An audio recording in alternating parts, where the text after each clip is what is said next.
이 거룩한 주일날 성전에 나서 예배드리는 새물교 모든 교우들, 또 온라인으로 가정에서 예배드리는 새물교 모든 교우들을 우리 예수님의 이름으로 진심으로 축복합니다. 예수님께서 성경에 보면 무명의 많은 사람들, 유명한 사람들이 아니라 무명의 많은 사람들을 사랑하셨고, 또 그 무명의 많은 사람들 중에서도 특별히 12명을 따로 세우셔서 선택하셔서 제자로 삼으셨습니다. 예수님은 그들과 3년 동안 동거동락하셨습니다. 기쁠 때도 슬플 때도 언제나 그들과 함께 하셨습니다. 요한복음 15장에 보면 더욱더 놀라운 말씀, 좀 감격스러운 말씀이 있는데, 예수님께서 이 제자들을 가리켜 너희는 지금부터 나의 종이 아니라 나의 친구다라고 말씀을 하셨습니다. 정말 엄청난 말씀입니다. 예수님께서 그러니까 제자들을 부려먹기 위해서, 써먹기 위해서 부르신 것이 아니었습니다. 너는 나의 친구다. 친구의 놀라운 특권이 있습니다. 하나님께서 예수님에게 말씀하신 모든 것들이 있을 텐데, 예수님은 그것을 하나도 버리지 않고 하나도 입 닫지 않고 너희들에게 친구이니까 너희들에게 다 알려주겠다라는 약속의 말씀도 하셨습니다. 예수님께서 이 3년 동안의 공생애 속에서 제자들을 선택하시고 그들과 함께 하시고 그들을 친구라 부르시는 일련의 과정들을 보면, 예수님께서 이들이 무명이라고 해서, 고기잡이라고 해서, 또는 어떤 처지에 있다고 해서 무시하거나 괄시하시거나 얕잡아 보지 않으시고 한 사람 한 사람을 매우 귀중하게 여기셨고 정말 온 마음을 쏟으시며 최선으로 대하셨다 하는 것들을 우리는 알 수 있습니다. 하지만 여러분, 예수님은 제자들을 이렇게 사랑하시고 부르시고 친구라 부르셨건만, 예수님께서 잡히시던 그날 밤 새벽이죠. 깜깜한 새벽에 친구라고 불렀었던 그 제자들은 예수님을 그 시간에 매우 비참하게 만들었습니다. 예수님은 온 생애를 걸고 사랑으로 다가가셨지만 그날 밤에 유다는 예수님을 배반했습니다. 예수님은 유다와 함께 한 밥그릇에 손을 넣으실 만큼 친밀함을 예수님은 보여주셨건만, 그러나 그날 밤에 유다는 돈 몇 푼에 예수님을 제사장들에게 넘겨주었던 겁니다. 사랑과 관계를 떠나서라도 제자가 스승을 이렇게 할 수는 없는 법이죠. 유다만이 아니었습니다. 베드로는 호언장담했죠. 내가 결코 주님에게 그런 일이 일어나지 않도록 내가 목숨을 걸고 지키겠습니다. 그 말씀이 진심이었다는 것을 우리는 알고 있지만, 그러나 어찌됐든 베드로도 그날 밤에는 예수님을 모른다고 도리도리 하며 고개를 저으며 3번 부인했습니다. 예수님께서 성경에 보면 예수님께서 고개를 돌려 베드로를 보셨다라고 했거든요. 그때 예수님의 심정이 어떠셨을까 한번 여러분 상상해 보시길 바랍니다. 그날 밤은 아니었었지만 조금 시간이 지나서 예수님께서 부활하신 이후에, 부활하신 후 제자들에게 나타나셨는데, 토마스라고 하는 도마는 어떻게 했습니까? 부활의 주님을 눈앞에 보았지만 그는 예수님을 의심했습니다. 그토록 가르치고 그토록 설교하고 그토록 사랑하고 그토록 열정을 보였건만 그날 밤, 그날 아침에 도마는 부활의 예수님을 믿지 못했다는 겁니다. 12명의 제자들 중에 이 3명뿐이었을까요? 예수님께서 겟세마네 동산에서 기도하신 이후 잡히시기 전에 마가복음 14장 50절에 보면 다른 제자도 마찬가지였습니다. 이런 말씀이 있죠. 제자들이 다 예수를 버리고 도망하니라. 여러분, 이 시점에서 보면 하루도 버티지 못했던 제자들, 버리고 의심하고 도망간 제자들, 이 상황에서 보면 예수님께서 목숨을 걸고 사랑하시고 선택하시고 훈련시키고 파송하셨던 예수님의 모든 사역은 마치 실패한 것처럼 보입니다. 예수님의 사역이 정말 3년의 사역이 성공하셨다면, 제자들 사역이 성공하셨다면 이런 일이 일어나지 말아야 되죠. 의심도 멀리해야 되고 배반은 당연히 생각조차도 하지 말아야 되는 거겠죠. 여러분 한번 상상해 보십시오. 그날 밤 여러분이 만약 예수님이었다고, 내가 예수님은 아니더라도 그날 밤 예수님이 당하셨던 비슷한 일을 나도 당했다고, 여러분 한번 생각해 보십시오. 나는 진실로 다가갔는데, 나는 참으로 사랑으로 다가갔는데, 나는 순수함으로 다가갔는데, 다 아는데, 근데 그날 밤 그들이 나를 버리고 그들이 나를 배신했다. 우리는 엄청 실망할 겁니다. 우리는 내가 쏟아본 모든 열정에 비추어 내게 다가온 것이 배신이라고 한 단어 하나만이라는 사실로도 우리는 속에서 분노를 감출 수가 없을 것입니다. 실망하고 좌절하고 그랬을 것입니다. 이렇게 우리가 실망해도 뭐 당연하지라고 일컬을 만한 그날 밤의 상황이었었지만, 놀랍게도 여러분 기억해야 할 것은 예수님은 실망하지 않으셨다는 것입니다. 제가 참 좋아하는 말씀은 요한복음 13장 1절에 있는 말씀인데, 그날 예수님과 제자들이 함께 모여서 식사를 하던 때 제자들을 향하여 이렇게 말씀하셨습니다. 세상에 있는 자기 사람들을 사랑하시되 어떻게 사랑하셨다? 끝까지 사랑하시니라. 따라 볼까요? 끝까지 사랑하시니라. 여러분, 이 말씀을 하는 어떤 맥락이 있습니다. 그냥 백지 상태 끝까지 사랑한다 이게 아닙니다. 13장 2절에 보면 마귀가 가룟 유다의 마음에 예수를 팔려는 생각을 넣었더라. 이게 2절 말씀입니다. 그러니까 예수님은 2절 말씀을 아셨겠죠. 그런데 1절에 끝까지 사랑한다라고 말씀하셨습니다.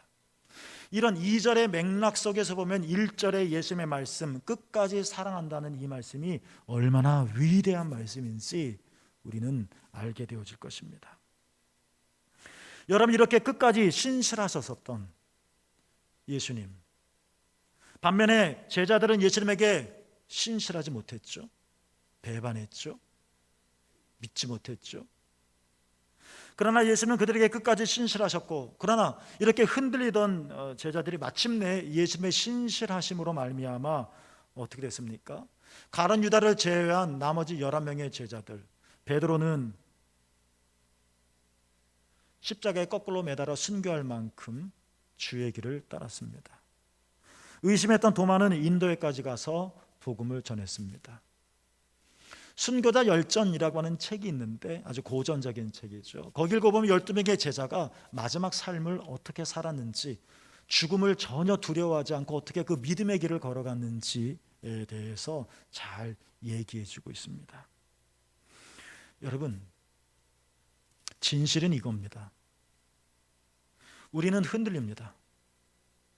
그거는 베드로의 얘기만이 아닙니다. 나의 이야기이기도 합니다. 여러분, 우리는 의심합니다. 이거는 도마의 고백만이 아니라 내 일이기도 합니다.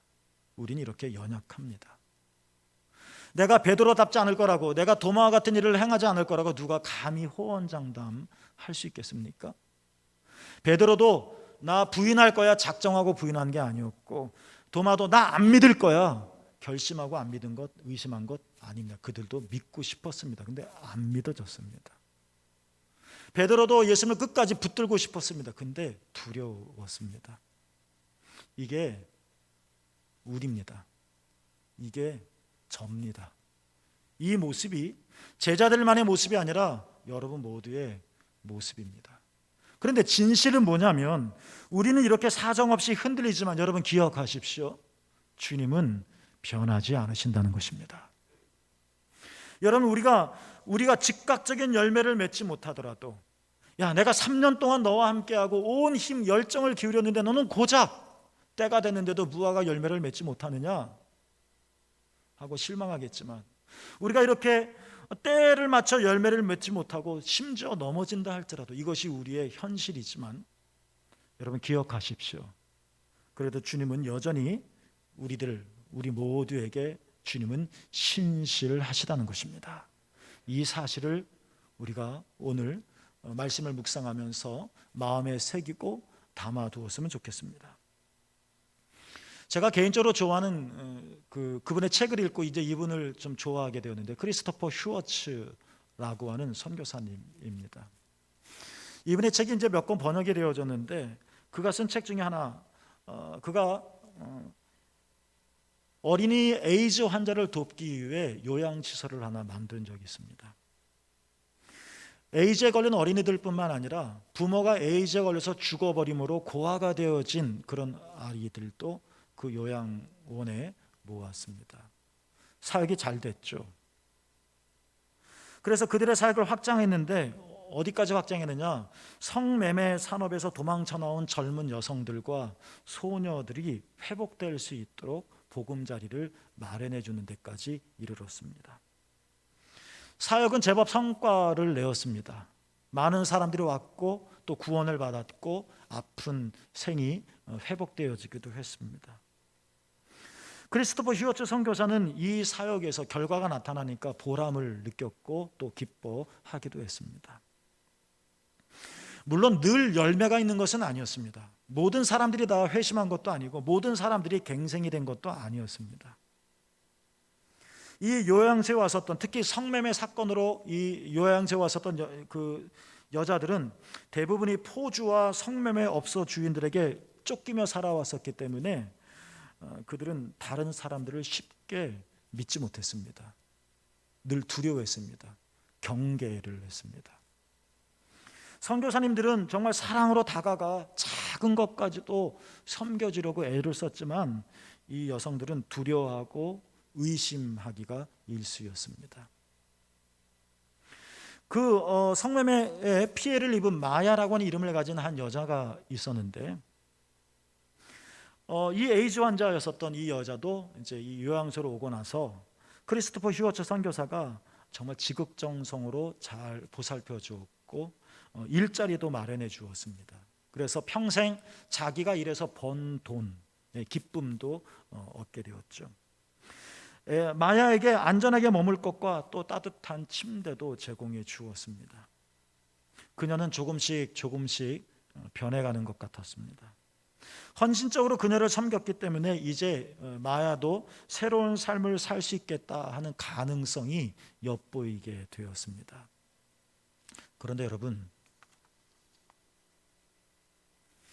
마야를 보면서 많은 선교사님들이 잘됐다, 하나님의 은총이 그녀와 함께하는구나 라고 기뻐할 때 얼마 지나지 않아서 마야가 요양실에서 뛰쳐나갔습니다. 그냥 도망간 것이 아니라 요양시설에는 옷까지, 주방기구, 그리고 얼마 되지 않은 돈 다 훔쳐서 달아났습니다. 여기가 싫으면 싫다고 나가면 될 것이지 왜 도망할 것이며 돈마저 왜 훔쳐갈 것인가? 크리스토퍼 휴어츠 선교사는 큰 충격을 받았다고 했습니다. 얼마나 많이 쓰던 애정이고 열정이고 헌신이고 사랑이었는데 고작 이런 일인가?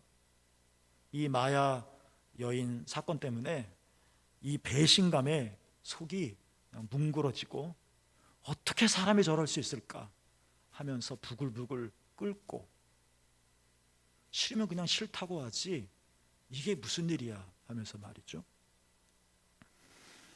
자괴감이 들었습니다. 도대체 이 사역이 의미 있는 일일까? 이런 사역을 한다고 사람들이 변화되어지는 것일까?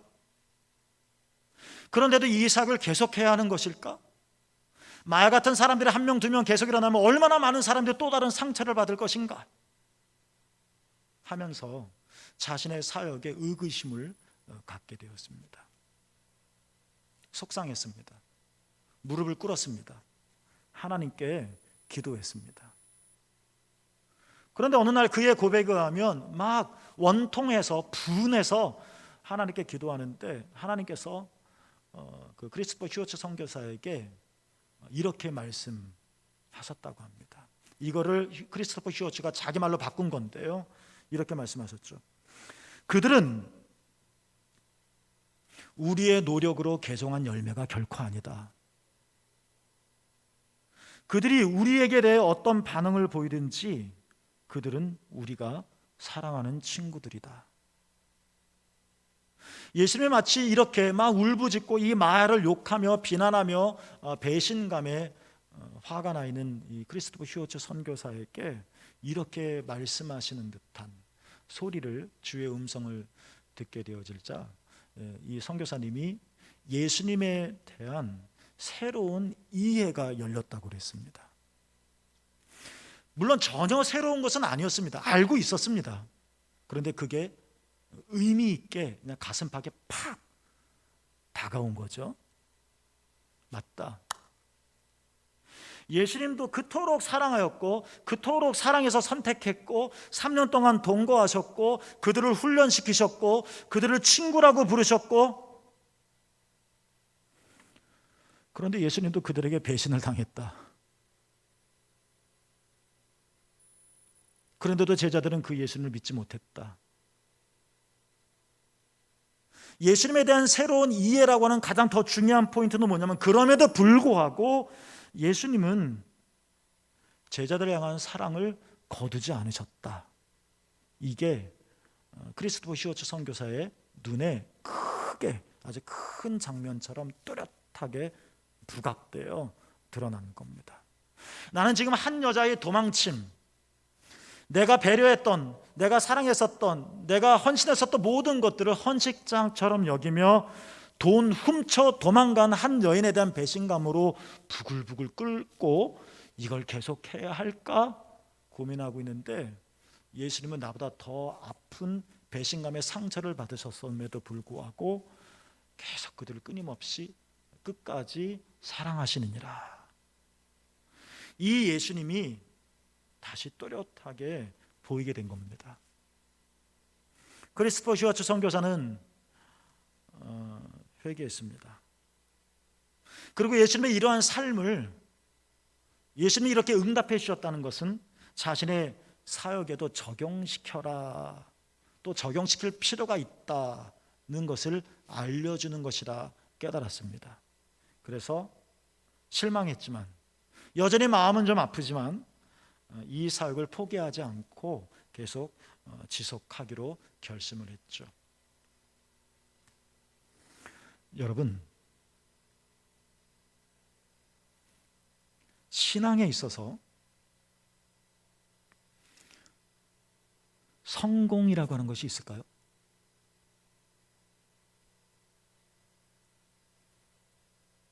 여러분 스스로 생각하기에 나는 성공한 신앙생활이야,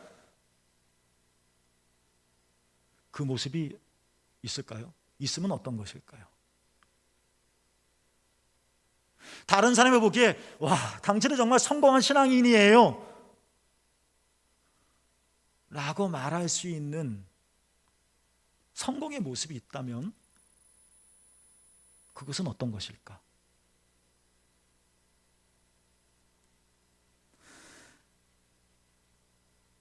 인생의 끝자락 속에서 내가 울며질며 나무뿌리 부여잡고 기도했더니 응답받았더라. 귀한 일이고 감사할 일이죠. 우리는 그것을 성공이라고 말할 수 있는 것일까? 당신 그렇게 기도 열심히 했더니 사업 성공해서 은행에 돈이 많이 있군요. 우리는 그런 사람을 보면서 당신은 참 성공했습니다, 멋진 모델의 교과서적인 신앙의 성공자입니다 라고 말할 수 있는 것일까요? 물론 주님은 이런 모든 일들을 격려하시고 잘했다 말씀하십니다. 이것이 틀린 것은 아닙니다만, 우리는 그러한 모습 또는 이외의 어떤 모습을 가리켜 와, 보니 당신은 지금 성공한 사람이에요, 신앙의 성공이 있을까? 있다면 어떤 모습일까?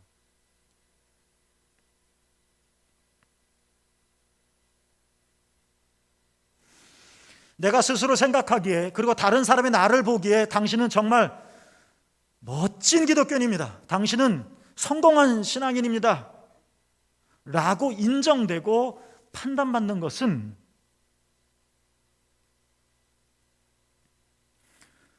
마지막 날에 가능합니다.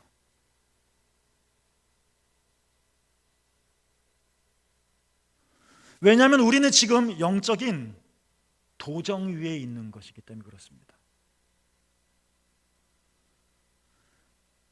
우리 삶의 목적이 저 높은 대관령에 올라가는 거라고 가정을 합시다. 우리는 지도를 볼 것이며 군데군데 이정표를 살피면서 목적에 이르기 위해 애쓸 겁니다.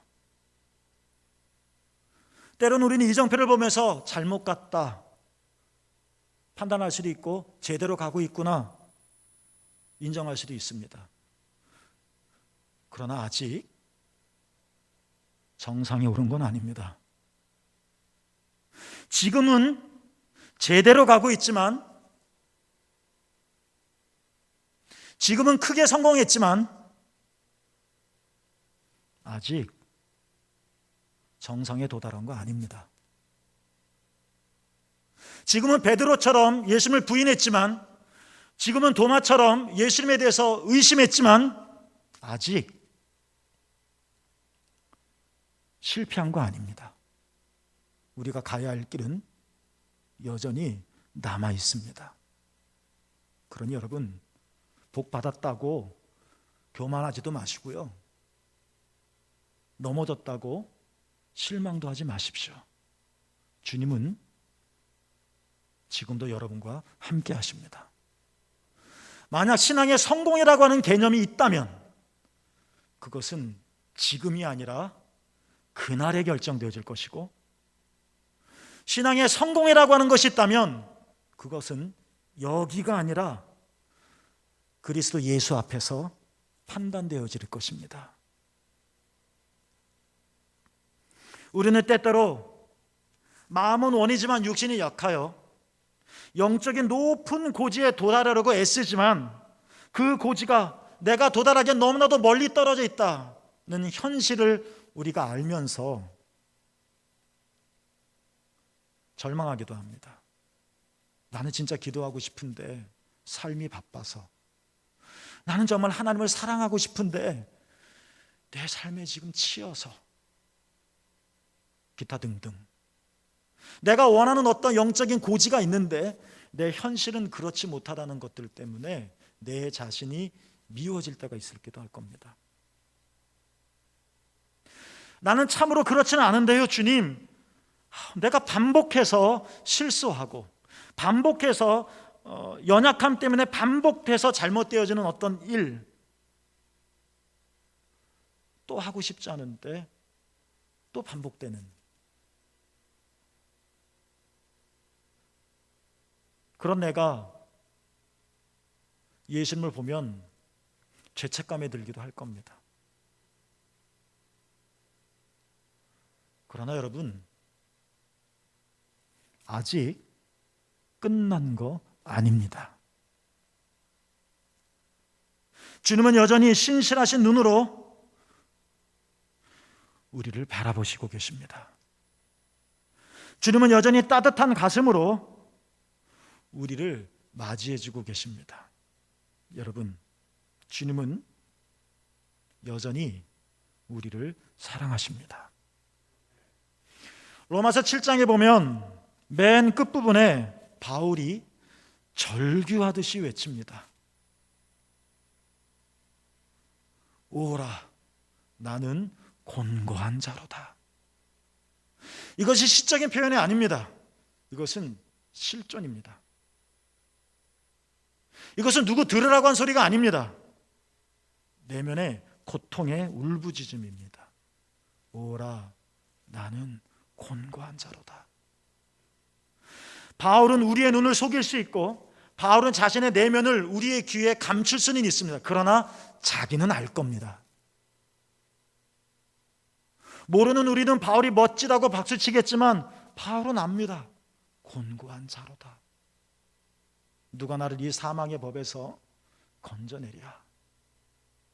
이렇게 외치고 발버둥 치고 어쩌면 이런 면에서 두려워 떨었던 바울이 로마서 8장을 넘어오면서 쭉 성령에 대한 고백을 하고 맨 마지막에 이런 말을 하는 겁니다.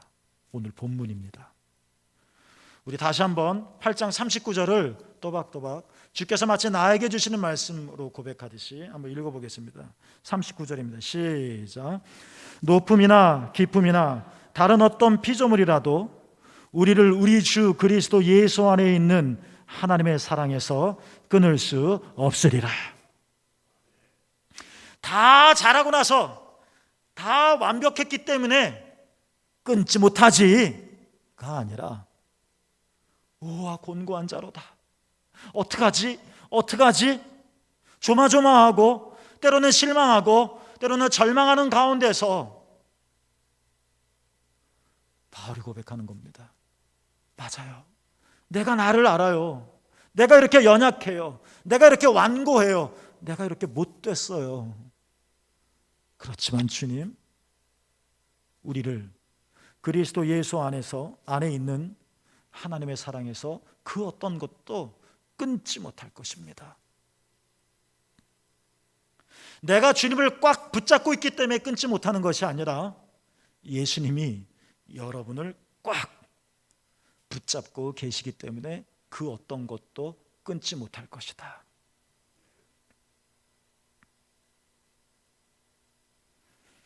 주님은 여러분을 결코 놓지 않으실 것입니다. 누구나 다 의심합니다. 도마도 의심했는데요. 누구나 예수님을 모른다고 감추고 싶은, 부인하고 싶은 그 순간이 있습니다. 베드로도 그랬는데요. 예수님께서 어느 날 십자가 고난과 죽음을 예언하셨을 때 베드로가 절대로 그런 일이 일어나지 않도록 내가 책임을 지겠습니다 라고 말했을 때 마태복음 16장에 보면 예수님이 그 베드로에게 이렇게 말씀하셨죠. 너는 나를 넘어지게 하는 자로다. 물론 예수님은 넘어지진 않으셨지만 넘어질 수도 있는 거죠. 예수님도 시험을 당하셨죠. 때로는 울기도 하셨죠. 우리는 당연합니다. 우리는 의심합니다. 우리는 연약합니다. 우리는 완고합니다. 우리는 교만합니다. 그렇지만 여러분, 그 무엇도 우리를 그리스도 예수 안에 있는 하나님의 사랑에서 끊을 수 없다 라는 바울의 고백을 우리가 참으로 믿는다면 그 상황 속에서 우리가 해야 할 일은 땅에 쓰러져도 그 땅을 짚고 일어나 예수님과 함께 다시 걸어가는 겁니다. 정말 세상의 눈초리가 너무 따가워서 한순간 예수님을 모른다고 부인하는 어처구니 없는 순간을 우리가 겪을 때더라도, 이런 내가 너무 싫고 미워지더라도 그때 우리가 해야 할 일은 뭡니까? 다시 일어서서 주님 손잡고 나아가면 됩니다. 지금 시점에 도마처럼 내가 예수님 몰라요, 안 믿어져요, 은혜가 뭐예요, 하나님 없어요, 지금 내가 이 말을 하게 되더라도 끝이 아니라는 겁니다.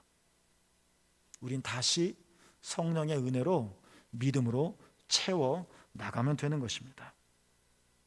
깊은 웅덩이가 있고 사냥꾼의 올무에 걸려버린 나, 세상 사람들은 너는 실망이야, 너는 이제 성공하지 못했어, 너는 이제 필요 없어 라고 내버리겠지만 주님은 그래도 그러한 나와 함께 하시며 그러한 나에게 사랑의 손을 결코 거두지 않으십니다. 여러분, 우리를 향한 하나님의 사랑이 그리스도 예수 안에서 결코 끊어지지 않을 것이니, 여러분, 주님은 우리를 향해 여전히 신실하실 것이니,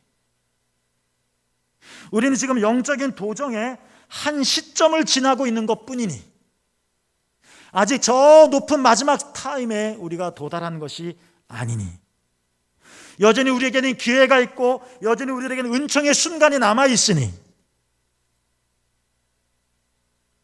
이 어둡고 무거운 이 시대에 우리가 살아서 이런저런 일을 겪는다 할지라도 여러분 실망하지 말고 다시 벌떡 일어나셔서 주님과 함께 걸어가시고 아름다운 공동체를 세워나가시고 마침내 그날에 그 시간에 주 예수 그리스도 앞에서 칭찬과 존귀함을 받으시는 샘물교 교우 여러분 모두가 되시기를 주님의 이름으로 축복합니다. 기도하겠습니다.